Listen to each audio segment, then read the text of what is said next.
Palmeiras foi agora à noite para Curitiba e conseguiu um resultado bastante aceitável. Vamos dar uma olhadinha.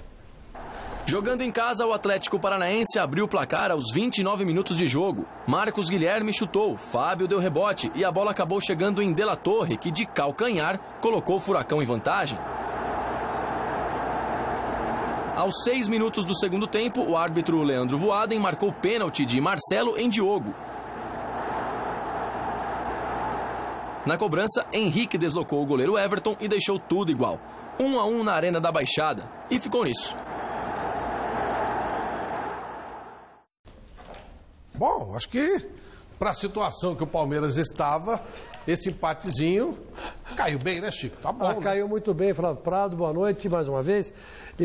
Foi um grande resultado do Palmeiras. E outra coisa, o Palmeiras jogou diferente do que como atuava com o Gareca. Dessa vez o Dorival Júnior armou o time um pouco mais precavido, mas o que deu para perceber foi assim, que o time, além de estar melhor posicionado na defesa, foi um time que foi decidido para cima do adversário. Mesmo com jogadores limitados que tem. O Juninho jogou praticamente de meia esquerda, né? E não se saiu tão mal, né? E o Henrique, o Diogo, todos eles com muita garra, muita vontade de ganhar, muita vontade de vencer. E o gol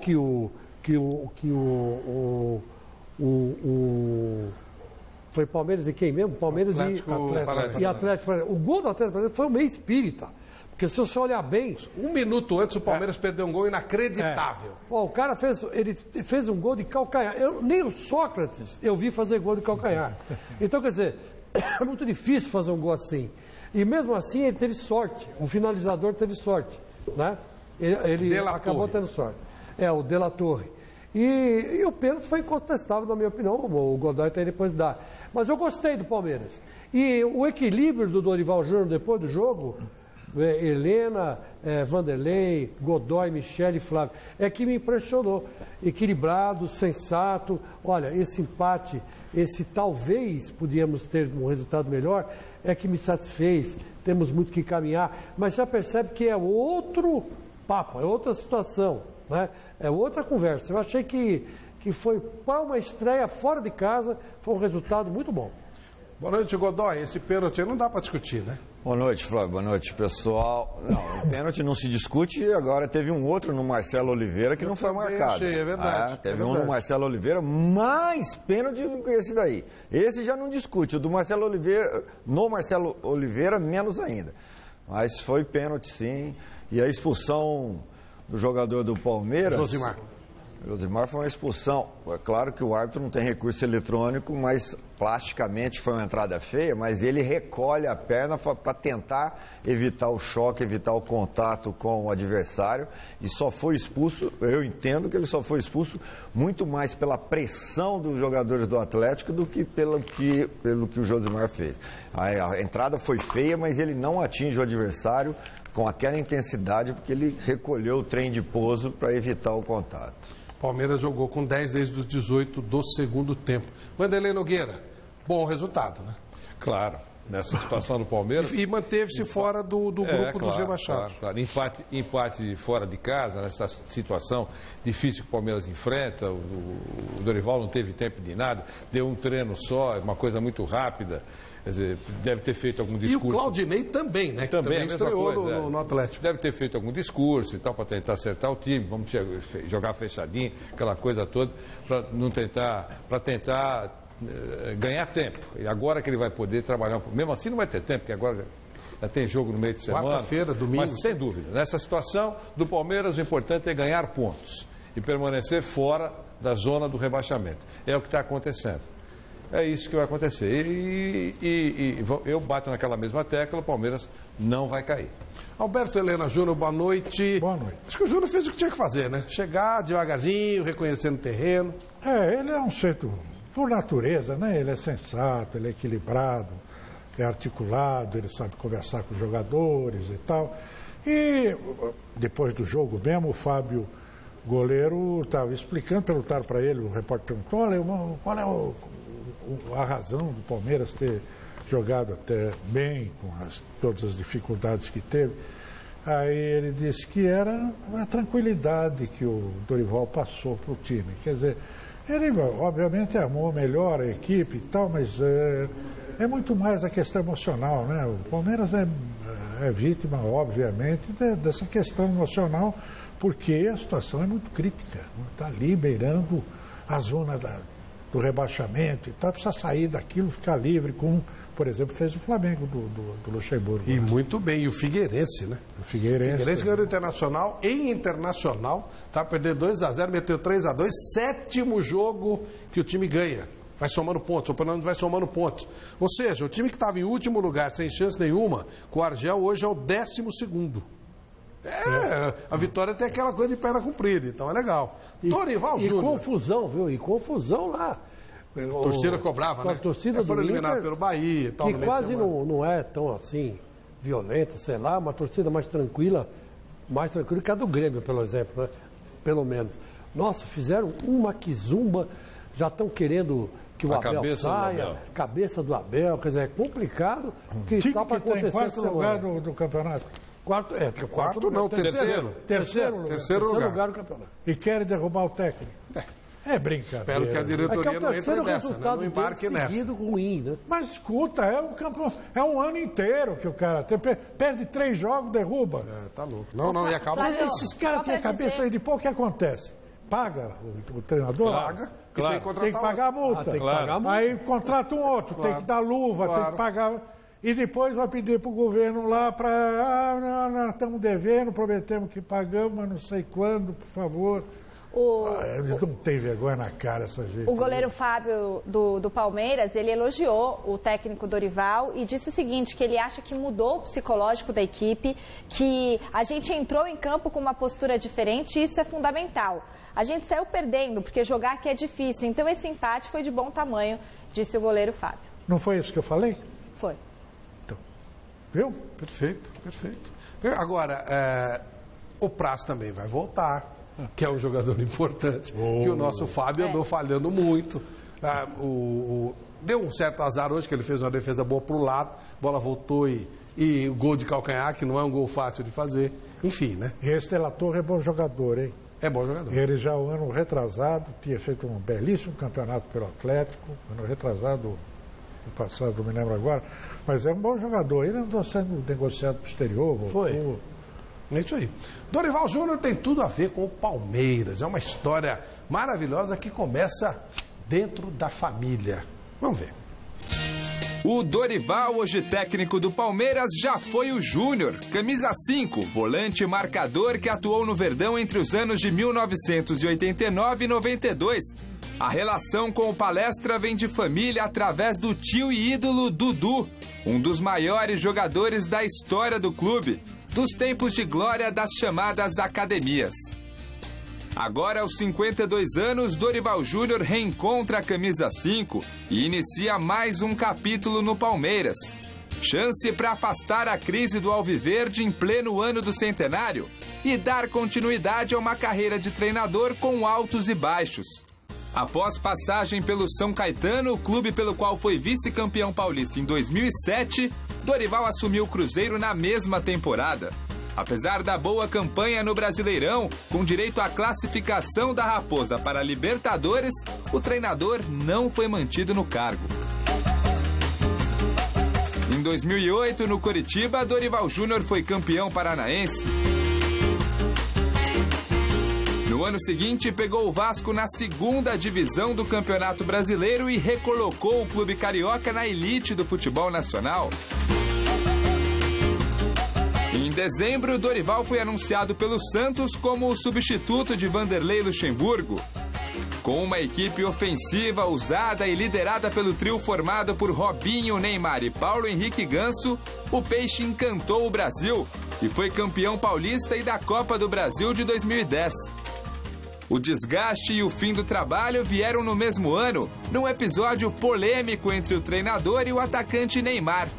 Após Dorival ter proibido o jogador de cobrar um pênalti contra o Atlético Goianiense, o clima esquentou entre os dois. Após a rixa, o técnico optou por barrar Neymar do clássico contra o Corinthians e a decisão não agradou a diretoria. Em setembro, Dorival Júnior assumiu um Atlético Mineiro que vivia situação complicada no Campeonato Brasileiro. Após pegar o Galo mergulhado na zona do rebaixamento, 7 pontos atrás do primeiro time fora do Z4, o treinador conseguiu salvar o clube no final do campeonato. Em agosto de 2011, um novo desafio, o Internacional.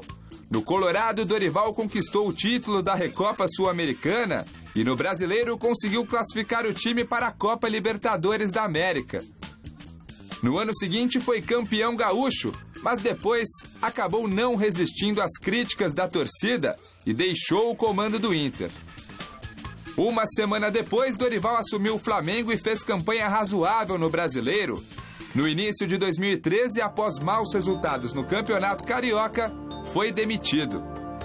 Em julho do ano passado, o treinador chegou ao Vasco na 9ª rodada do Brasileiro e não foi bem. Com 6 vitórias, 8 empates e 10 derrotas, Dorival foi demitido em outubro, com o time na zona do rebaixamento. No fim do campeonato, o Cruz Maltino cairia para a 2ª divisão. Ainda no Brasileiro de 2013, Dorival foi contratado pelo Fluminense para tentar salvar o time da degola. Com 3 vitórias, 1 empate e 1 derrota, o técnico conseguiu chegar à meta de 46 pontos, mas não foi suficiente para evitar a queda do Flu no campo. Depois, o clube carioca seria salvo pelo tribunal. Agora, no Palmeiras, mais um trabalho difícil pela frente. Deixar o Verdão longe do rebaixamento. Com tudo que já viveu, Dorival Júnior, pelo menos na teoria, sabe bem o que deve fazer. A gente não tinha, na semana passada, essa posição ainda, né? Vanderlei Nogueira, foi uma boa contratação do Dorival Júnior? Ele tem muita relação com o Palmeiras, né? Historicamente, como já foi dito. Eu acho que é dos treinadores que estavam disponíveis no mercado, é aquele que, digamos, conhece mais o Palmeiras, conhece as pessoas do Palmeiras, fica mais fácil trabalhar, tem uma relação um pouco mais profunda. Eu pregava a permanência do técnico argentino, o Gareca, mas entendo que, já que ele saiu, ainda bem que o Palmeiras não trouxe um outro treinador que chegasse e não conhecesse absolutamente nada. O Dorival conhece. Então, tomara que dê certo. Eu torço muito que dê certo. Acho que ele vai ter algum tempo a trabalhar. É muito cedo para a gente esperar alguma coisa do trabalho dele, a não ser a conversa. Há treinadores que trabalham o ano todo e quando chega no final do ano ainda dizem que, olha, o time está quase ajustado, né? Nós temos ouvido aqui, já estamos no mês 8, no mês 9 e alguns treinadores ainda não encontraram o time ideal.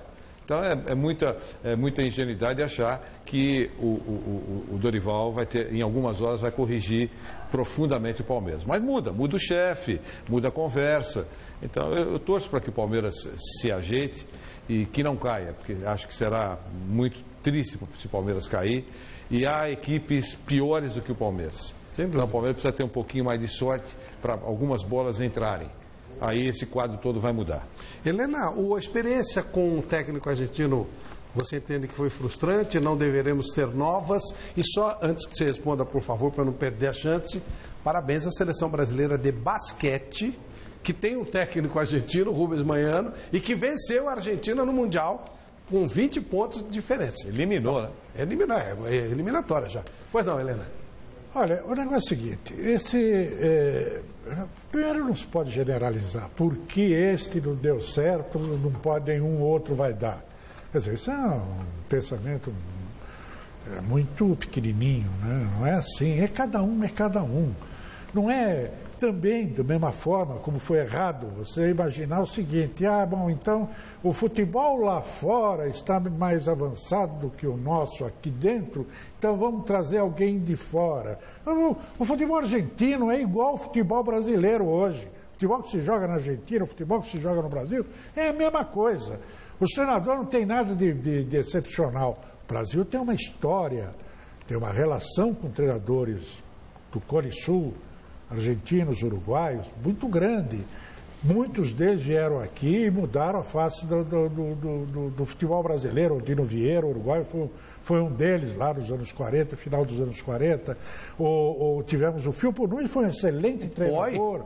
O Poi era um jogador, já estava aqui há 200 anos, e é como o caso do Gonçalves também, que depois virou treinador, o Reganeschi, vários argentinos, uruguaios e tal, que vieram como jogador, ficaram aqui, o Pedro Rocha, Dario Pereira, enfim, que ficaram aqui e se transformaram em treinador. Mas eu digo essa coisa de importar o cara.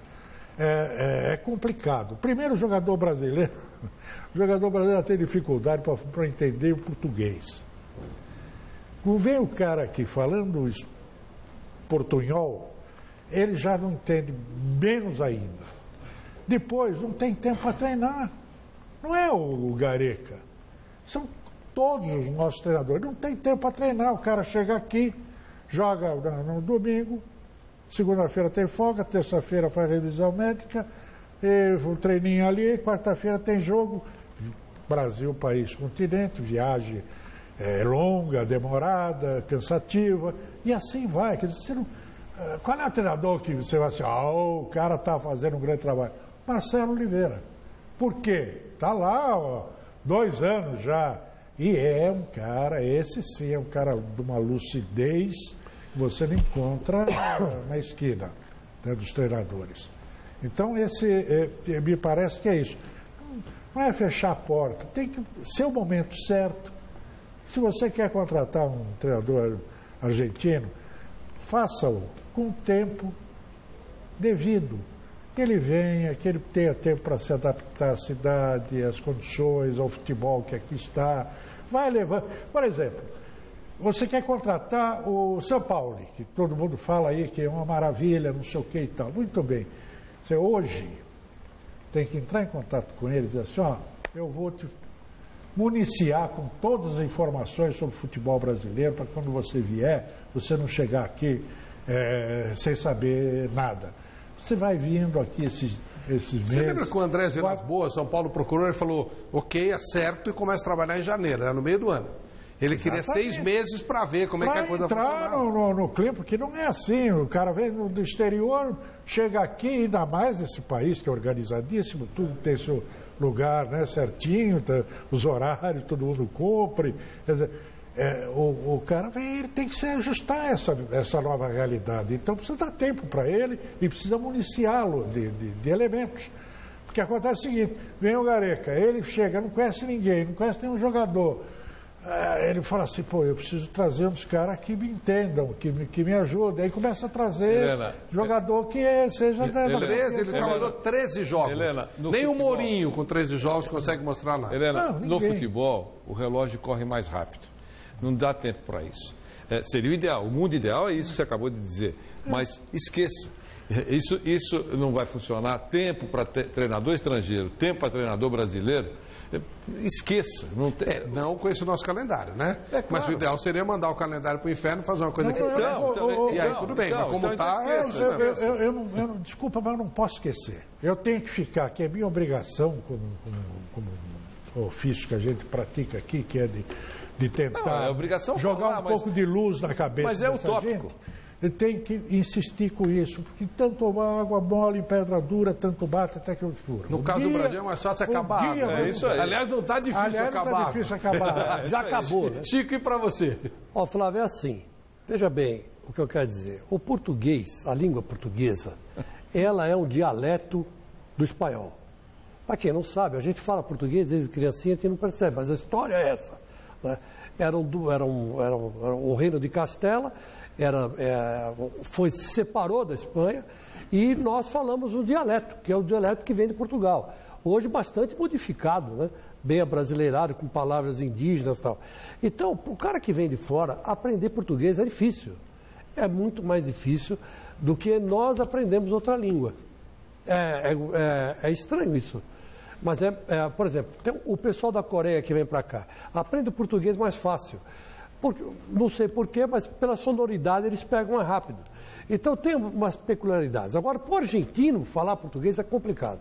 Então, desde o começo, eu tenho dito, principalmente o gênio que tinha o Gareca, que era um cara introvertido.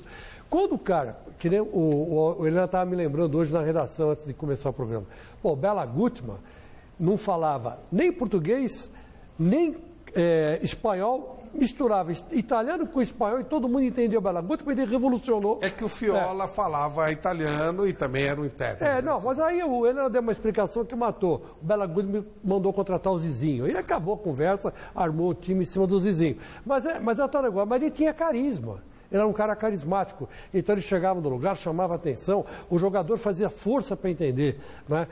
Esse treinador de basquete que está lá com a gente. O Maiano é outro. E outra coisa, o jogador de basquete é um cara de nível. Já tem outro nível. Tem um outro nível intelectual. E o Maiano é campeão olímpico. E o Maiano é campeão olímpico. Detalhe, então, né? Fala, escuta, amiguinho, qual é a sua medalha? Então, mas é o que eu estou te falando. Por exemplo, lá na USP, quando eu fiz filosofia na USP, veio o Jean-Pierre Vernant, veio o Foucault, veio o Gerard Lebrun, eram todos eles. Eles falavam francês, a gente fazia força para tentar entender eles. Então, havia embora ninguém falasse muito bem francês, mas havia uma certa, sabe, eram carismáticos, eram caras que chamavam a atenção. E o problema do Gárrega, eu acho que ele foi um técnico argentino escolhido mal para vir para o Palmeiras. Porque o cara, para vir de outro país e dar certo aqui no Brasil, ele tem que ser, antes de mais nada, carismático. Ele tem que chamar, ele tem que ter um domínio pelo grupo. Queria o Bielsa. E se os caras aqui não conseguirem jogar bola com o Bielsa, não, mas o Bielsa aí tem que dar uma orelha de burro para cada um e mandar comer capim. Mas aí que tá. Mas o Bielsa, pelo amor de Deus, né? Dentro do vai que todo mundo chama de louco, o louco é maravilhoso, é um cara inteligente, é um cara esperto. Então, eu acho que é isso. Trouxeram o argentino errado. Então, a próxima vez que vierem, meu querido Alberto, que tragam o certo. Até estava conversando aqui com a Helena hoje e falei assim, se um dia, por exemplo, o Guiançu ou o Guerreiro pararem de jogar e quiserem ser treinadores, eles vão se dar muito bem no Brasil. Que estão acostumados com a língua. Aí entra na filosofia do POI, né? Exatamente. Né? E o que foi técnico do Milan, que jogou no Botafogo, o Seedorf. O Seedorf. Se ele quiser vir para o Brasil e ser técnico, mas ele durou 10 minutos no Milan, né? Durou 10 minutos. Aí mas ele fala português. Um outro detalhe também, né? É carismático, joga pra caramba. É o que o italiano chama de tizzuno. É aquele problema do racismo que está lá, latente. O italiano do norte, amigo, não é fácil não, o cara ser negro e comandar um time de futebol lá. Aliás, aqui também, né? Aqui também. Quantos treinadores negros nós temos? Quantos dirigentes negros nós temos? E aí, Godoy, acabou a experiência com o gringo, não dá mais? É muito lero-lero ou birubiru, cara, porque o Manhano com medalha olímpica, a hora que ele não teve jogador, ele foi um vexame a participação da seleção brasileira no basquete, foi um vexame. E ninguém entende o que ele fala também, porque a hora que coloca o microfone lá, ninguém entende o que ele está falando. A vantagem é que todo mundo está vendo o desenho que ele está fazendo e é a jogada treinada. Mas ninguém entende o que ele fala até hoje. E o dia que ele não teve jogador, o Brasil foi um vexame no basquete. Mesmo com medalha olímpica. Outra coisa, o Bianchi foi, por um tempo, o bambambam desse continente. Olha o que está acontecendo com ele lá na Argentina. E lá só fala o argentino. Então ninguém está entendendo ele, porque nunca mais ele fez sucesso. Nunca mais ele conseguiu nada. Então se tivesse trazido o Bianchi com esse time aí, também tinha dançado. E as condições que foram oferecidas para o Gareca são muito, mas muito melhores do que as que estão sendo oferecidas por Dorival Júnior. Que ele teve 40 dias para trabalhar, para treinar a equipe, entrou em campo e não conseguiu fazer nada. E se fosse um brasileiro, tinha caído com 3 ou 4 resultados negativos. É o que vai acontecer com o Dorival Júnior também. Porque hoje também ninguém viu nada de diferente de Dorival Júnior. Não adianta o goleiro Fábio aí falar que entraram motivados. Só se a preleção foi diferente. Né? Aquela que o brasileiro usa muito. Tá todo mundo contra nós. Ai, a frase de efeito aqui, ó. Nós vamos cair. Vamos mostrar que nós vamos cair. Que essa imprensa o imprensa marrom tá contra nós. Aí resolveu o problema. Porque para jogaram igualzinho. Melhorou um pouquinho porque tirou um monte de gringo ruim. Só ficaram 2 em campo, Aí deu uma melhorada, mas não joga nada. O Leandro errou o gol do jeito que ele errava com o Gareca também. Se ele tivesse feito o gol, não tinha perdido. Então esse é o... E o Júnior ficou escondidinho no banco, eu acho que ele não conhece ninguém que tá lá também, porque nem levantar para falar, ele levantava e falava. É o jeito então como é que... Não, não é o jeito não. O Dorival Júnior joga com a equipe na lateral do campo. Aliás, ele joga mais ali do que alguns que estão dentro do campo. E hoje ele ficou escondidinho, toda vez que mostrar, nem vibrar com o gol ele vibrou. Ó.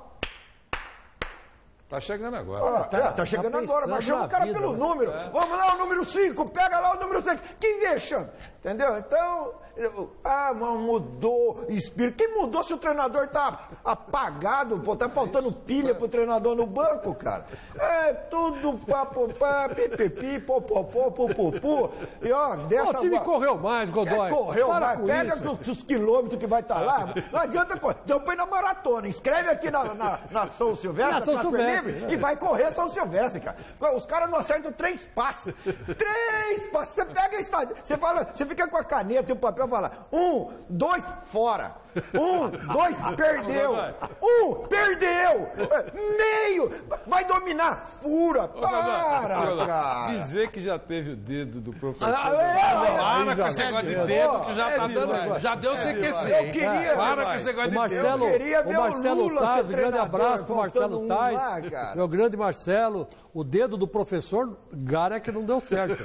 Outra verdade é que já mudaram o professor. Contratar um treinador que não gosta de verde. Não tem uma foto dele com verde. Já deu um azar desgraçado, porque nunca mais ele volta pra cá com verdes, com azul, com qualquer coisa. E Dorival Júnior não tem. A história do Dorival Júnior no Palmeiras, você perguntar aí, ninguém sabe quem foi Dorival Júnior no Palmeiras, cara. Pega as fotos do Palmeiras, pega as fotos, o Dorival Júnior não tá. Então porque conhece a maneira do Palmeiras, que conhece nada, pô. Quando ele jogou lá era outra coisa, os jogadores chamavam a bola de você, hoje os caras chamam de Vossa Excelência, ilustríssima senhora redonda bola, pô. Muito ruim, o time é ruim pra caramba. O time é ruim e ele não vai ter nem... a situação dele é pior do que a do Gareca, ele não tem condição de treinar, não tem tempo pra treinar, não tem coisa. E esse time ruim pra caramba é candidato ao rebaixamento, sim. Candidato ao rebaixamento, sim. Candidato ao rebaixamento, sim. Porque ele não é nada, mas nada melhor do que os que estão lá. E pode esperar, porque daqui a pouco o Luxemburgo também vai estar desempregado, porque agora acabou a maré boa do Flamengo. É aquela decolada, agora acabou o combustível, meu. Agora começa a descer. Acabou o combustível. Subiu, agora acaba de... É o profeta do Apocalipse. Ninguém faz milagre não, cara. É tudo a mesma receita. É o xarope feito aí nos laboratórios de quintal. É água com açúcar, cara. Só muda o agrião.